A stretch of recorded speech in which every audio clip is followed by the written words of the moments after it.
Aztán fogadok János vagyok, 15 éves, és most beszélek itt nektek a cserélők közül Tiszáról fogunk dumálni, és mindjárt megirányozzuk arra az utat. Megyünk is a futók után.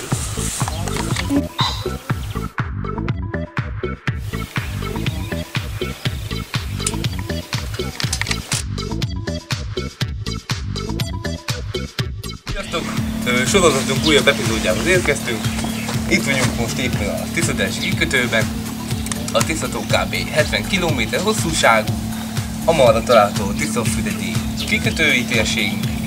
Arra megszalott az Abátszadóki, és hát ez a új epizódban most az a lényeg, hogy ez itt a Tiszadási kikötő. Van ez a 3 kikötőnk, akkor ez a legjobb kikötő itt.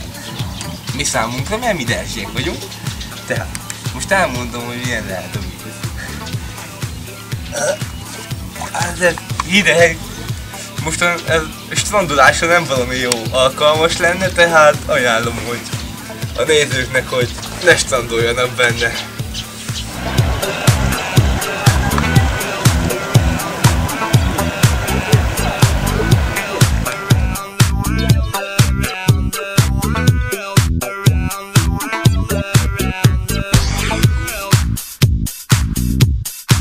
Erre található van egy voltágunk, a Döktisza, és itt van egy ilyen régen kis tisztább kis csatornája, abban még ilyen fürdőzni is lehet, de inkább nem, mert az nagyon hideg szokott lenni a víz.